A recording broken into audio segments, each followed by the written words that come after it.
to the market. So that's what's manufacturing. Yesterday, the Minister-designate for Trade appeared before the Appointments Committee, and she was talking about Comenda, the previous segment. Kafui and the Reverend Sheikh were just talking about it, and the fact that we spend 3.6 billion importing sugar into the country. What are some of the challenges that have made it difficult for us to actually operationalize these factories, some of which were started very many years ago? So there are so many factors. First of all, the basic thing that any or every industry needs is raw materials. And if you don't have the raw material base very strongly to feed the industry, you are in difficulty. And if you look at a lot of our industries, we still import a lot. Even the agro-processing ones, we don't have consistent, reliable, and regular supply of raw materials because we've not really had the commercial farming that is producing at the scale that we want in a programmed manner. You know, elsewhere, you have commercial farmers who have irrigation, who have all the agronomics, and therefore, if they say they are producing these volumes, you can be sure that consistently for 10 years or so, they are supplying you.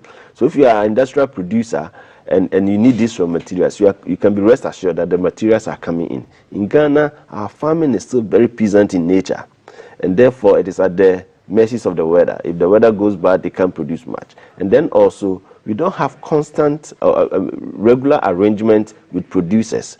And therefore, we don't have what we call contract farmers who are producing in volumes and supplying. And therefore, the manufacturers sometimes have to do outgrower schemes to get their raw materials. So they themselves get involved in the agriculture. But it shouldn't be so. Even when they don't get involved, the source is not very reliable. Some of them have to go. I mean, we have a member in Kumasi. Sometimes he has to go to the north for weeks, just mobilizing materials to come and feed his factory. You don't produce like that. So the major problem in the Commander factory, as has been said, is the raw material base. You need to really have a good raw material base to supply the industry. So that is number one. Number two, technology is also an issue. You need to have the right technology depending on the production process you have. If you don't have the right technology, you cannot be efficient. And if you're not efficient, your cost of production will be high. And if your cost of production is high, it will translate into higher prices of your product and you are uncompetitive in the market. If you don't have the market, you can't constantly feed the industry. So it's a cycle. And if one breaks out, you have a challenge. And therefore, for it to work very well, you need to have industry that is based on a programmed arrangement. So you have farmers that have been supported, that have the right agronomics, that have the right varieties, that are processed, that are farming in volumes, and constantly ensuring that you have regular and reliable supply. Then you come to the manufacturing itself, and the manufacturer must have what it takes to be able to process the technology, the machines, the resources. Finance is key. Most of our industries are small operators. Access to finance to do the big ticket business, we don't have it. So it becomes a challenge. That's why you see Ghana, even the industries are dominated by foreign operators because the indigenous people do not have the access to the capital. If you go to the bank to borrow today, you can imagine how much money, what the interest cost will be. It's over 30%.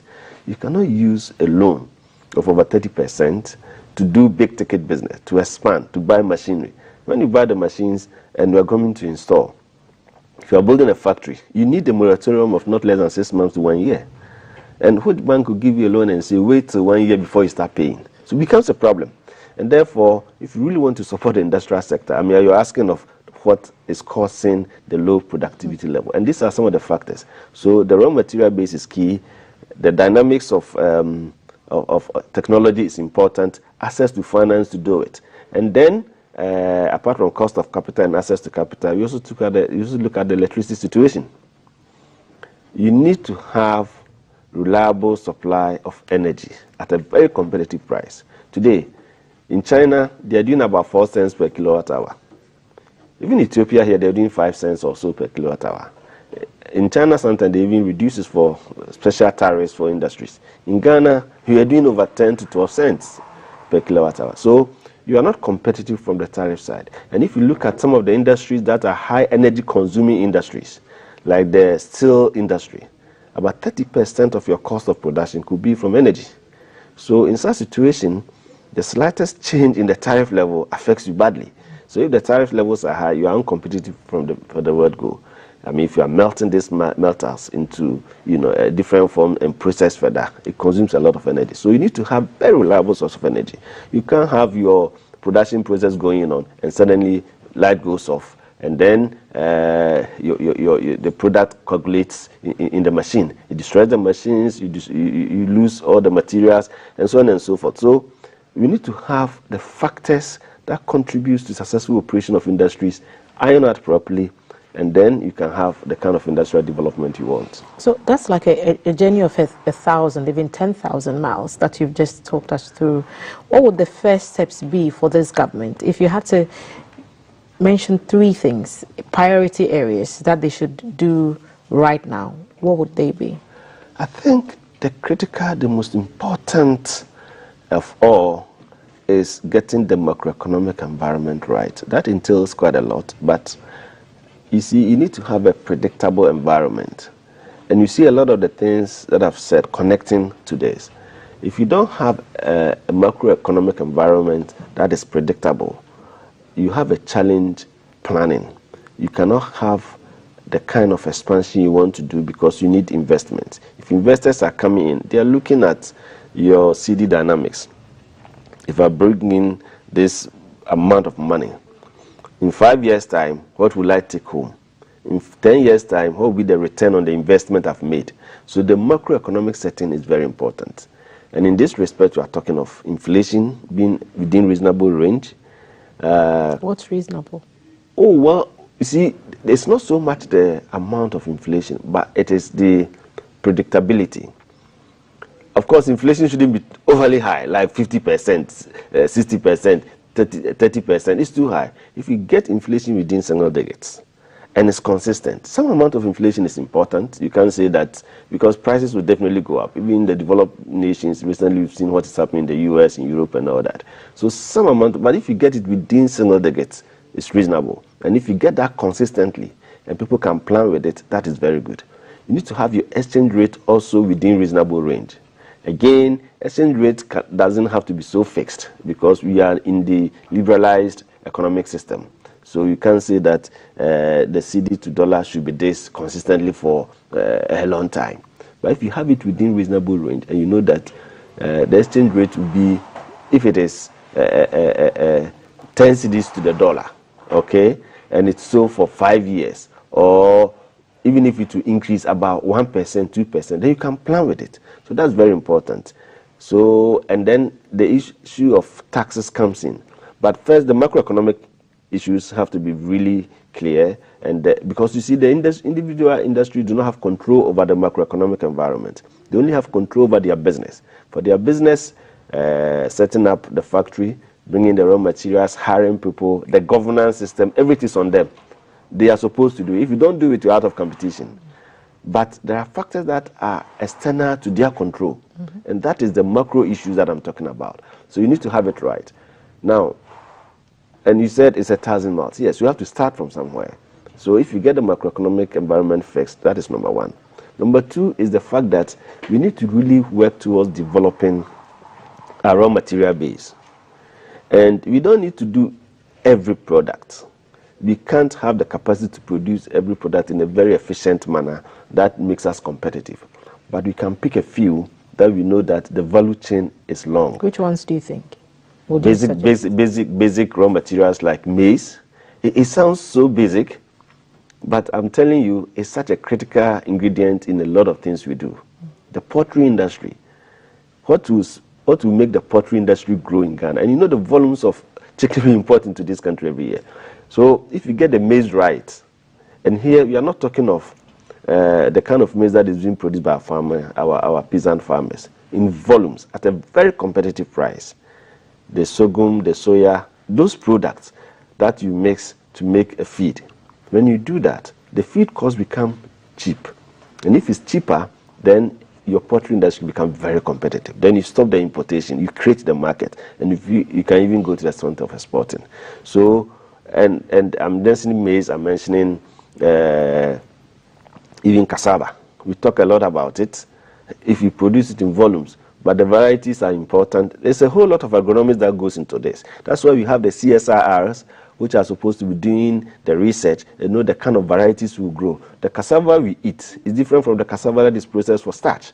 So if you think that you go around and collect cassava processed by and send it to Bourgeoisie, it doesn't work like that. You need to have the right variety that has the high starch content, and then you can get the kind of product you want out of it. So you need to look at all these products and make sure, even the fruits, you'll be surprised that some of our big companies that are processing fruits, sometimes they don't get the supplies. Otherwise, they themselves have to have a farm to feed the factory. And you cannot do all that. So maybe you do 20% of your farm, and then the rest you are relying on other input suppliers. And they, even when you have invested through our grower schemes, when they get a good price during the harvesting season, they take some of the products on their side, sell and get a good price, because your price may be lower. Meanwhile, you have invested already. And it's consistent. And it's consistent. So sometimes they don't look at it from that angle. And therefore, you need to have a very reliable system that you do it on contractual basis, and you know that it is coming in.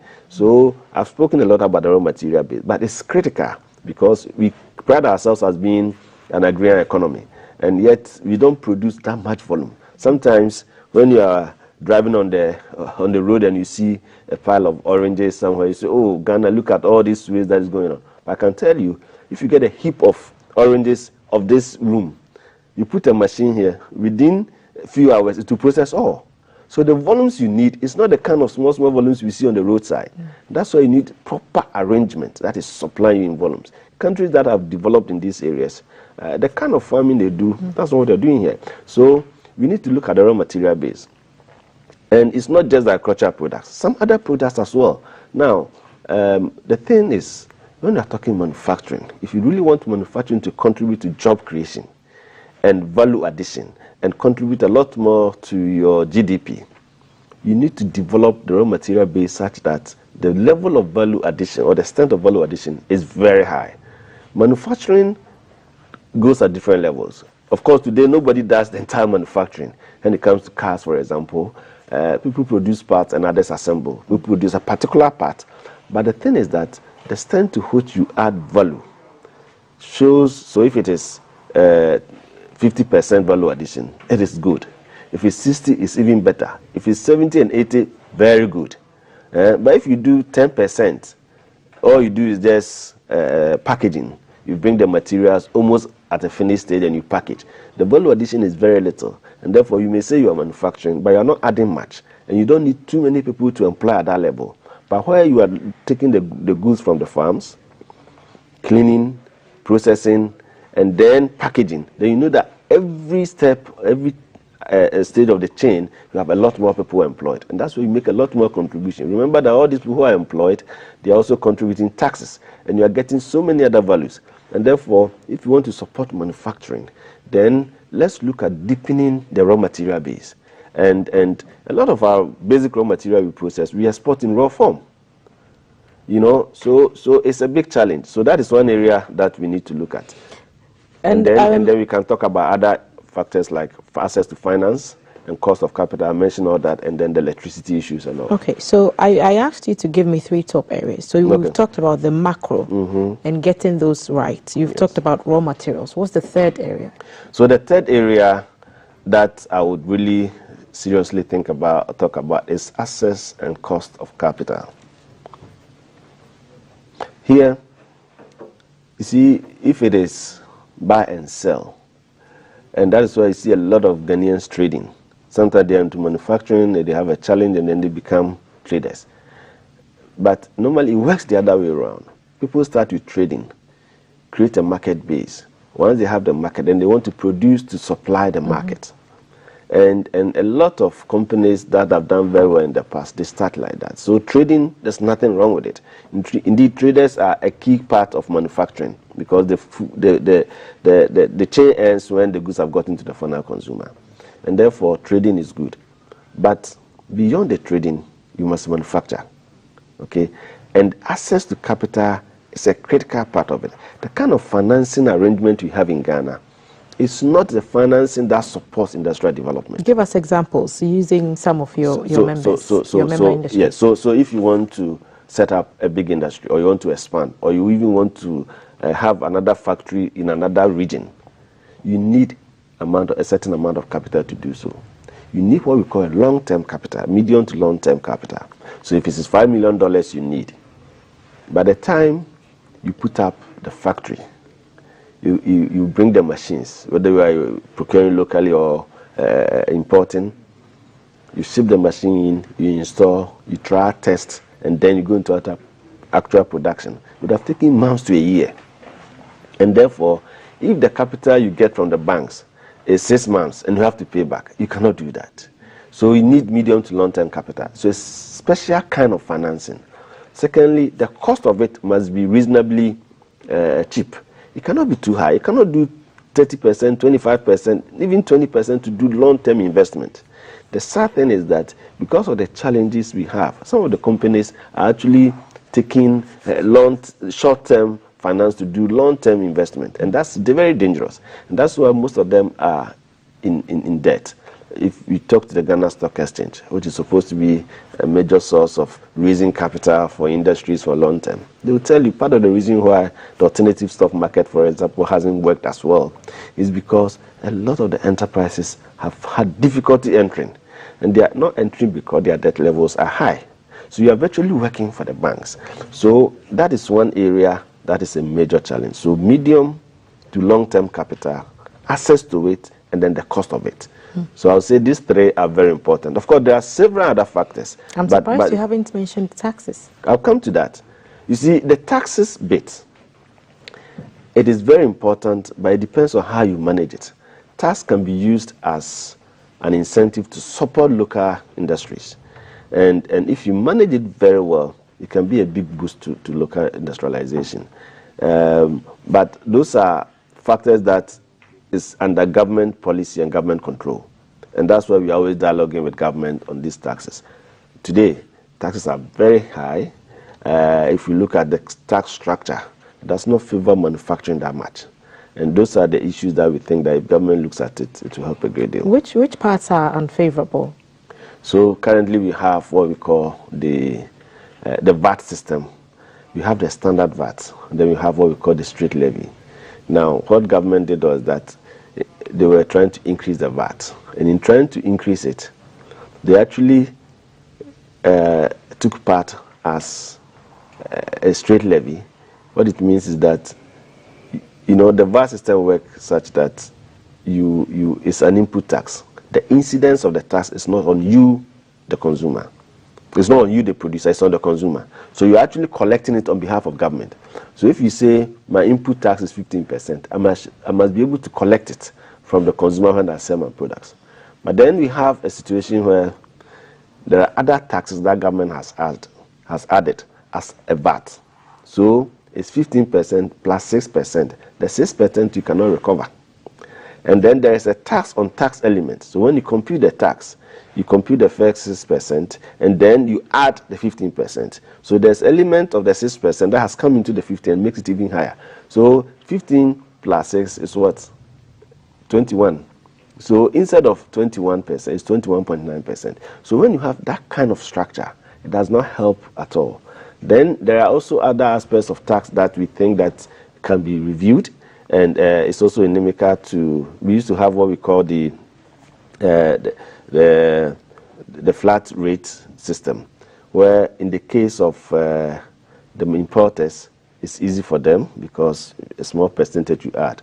But then for the manufacturers, we have a cascading effect of it, because you as a manufacturer, you sell your product to the wholesaler. The wholesaler adds his bit to it. It goes to the retailer, he also adds his bit. So the chain, every stage you add on, and it's sometimes become a very problematic for industries. So the tax system can be reviewed, and then sometimes we say that, why don't you shift the taxes from pre-production to what we call post-production?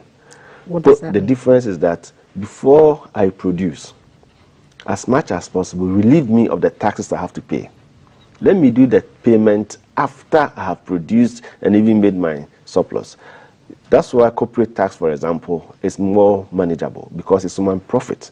After I've made the profit. So corporate tax is 25%. I remember in the early days of, in fact, before the MPP government came to power, we discussed a lot about taxes. And you remember when they came in, They actually took out a lot of taxes at the beginning. But when it got to the corporate tax, we agreed with them that let it stay, because otherwise government will lose so much revenue. You know, and the reason was simple, that most of those taxes were pre-production in nature.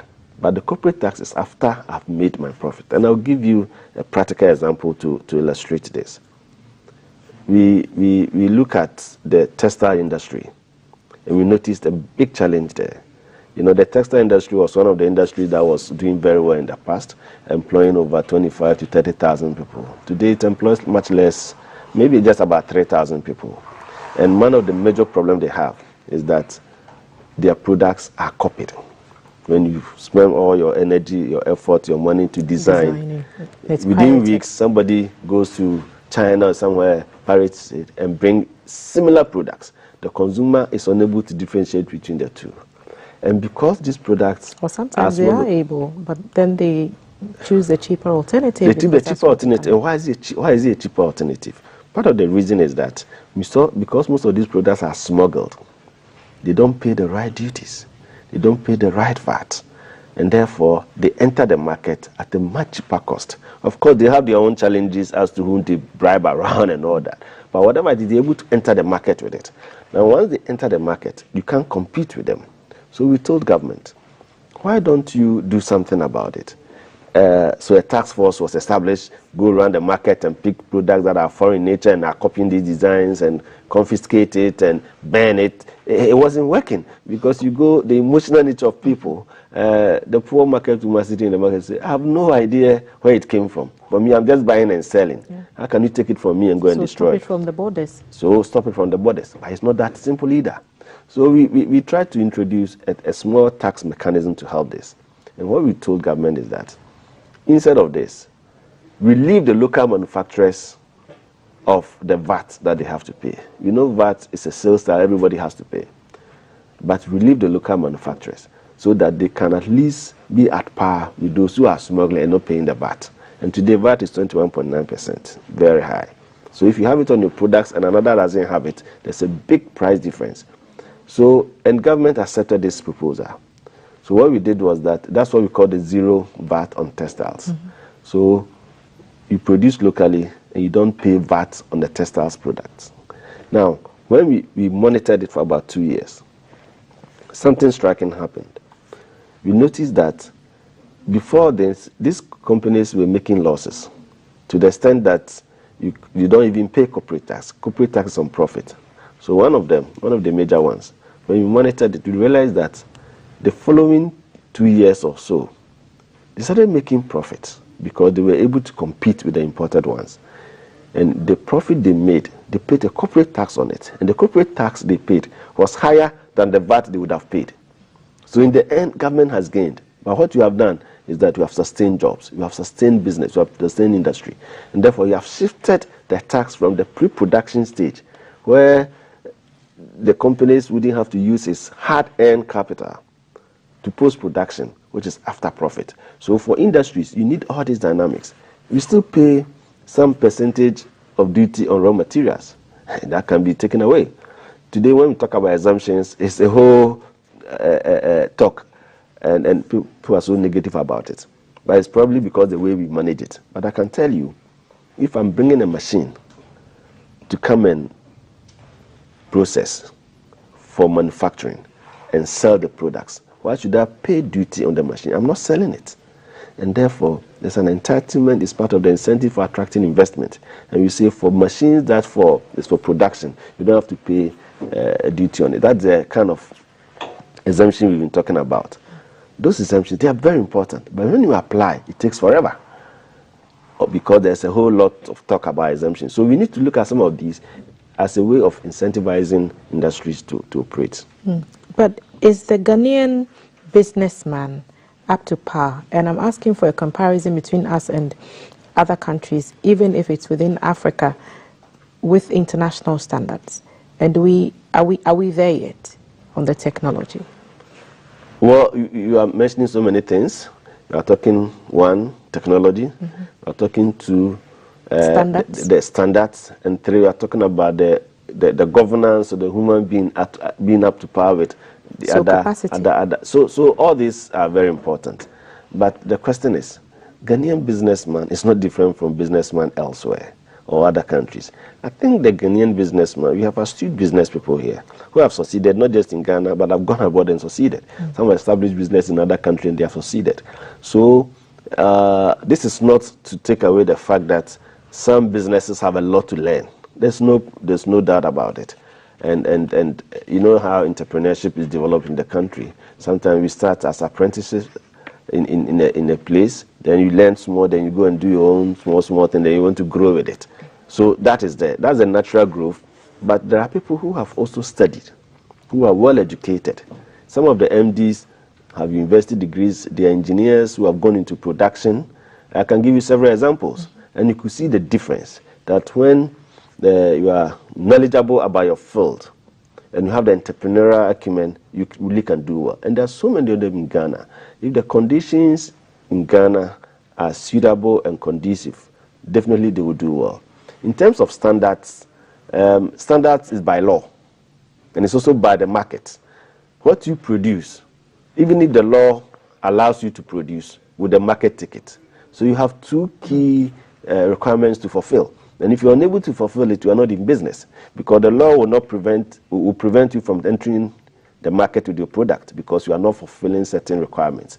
But even when it allows you, the market will reject you because there are superior products. So if you're a good business person, you cannot compromise on standards.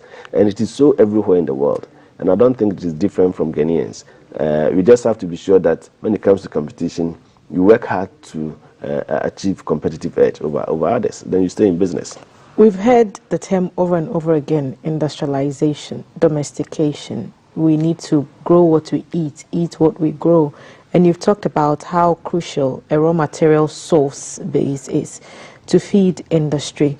So if government were to prioritize or give government a roadmap about how to make sure that these raw materials, and you've named a few of them: maize, cassava, certain selected the agribusiness area. The agribusiness area. So if government wanted to formulate a policy to shore up our raw material base, where would that process begin?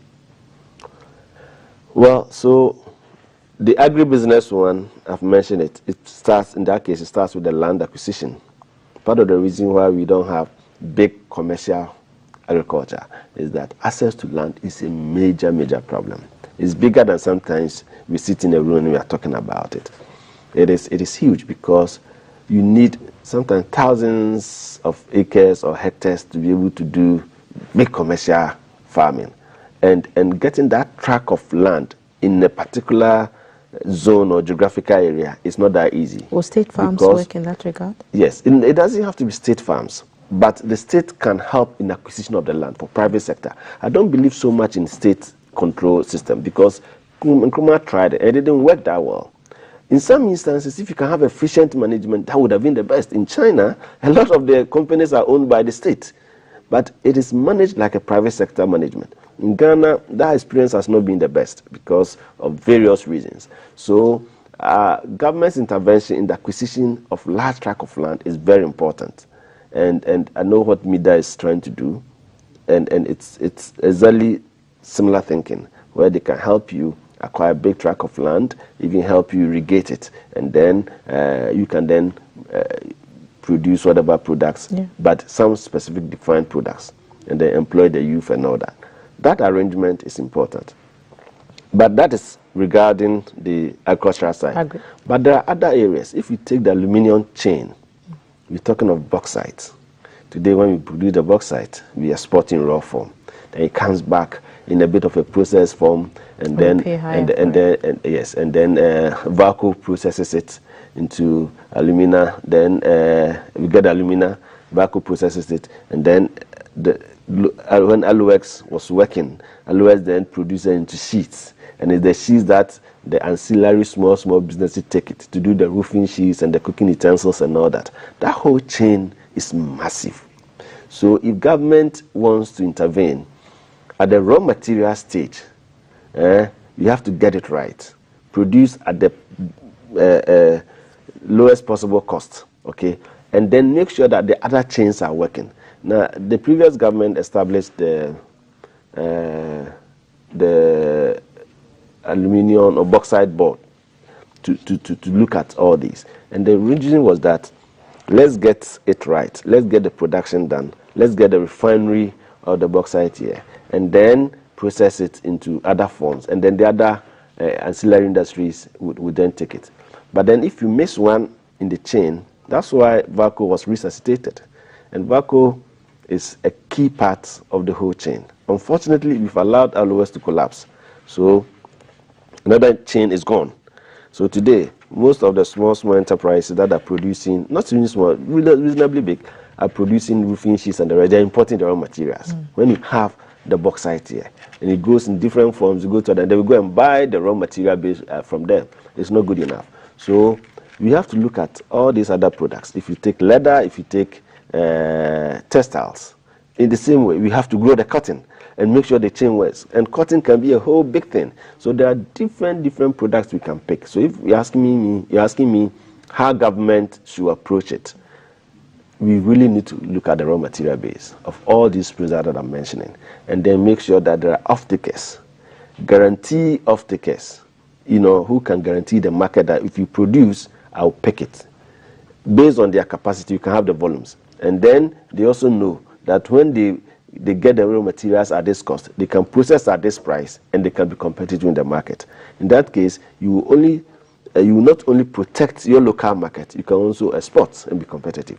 You're talking about predictability, and it's taking my mind back to some of your initial comments. There have been attempts many times in the past to, sort out some of the challenges that you've mentioned.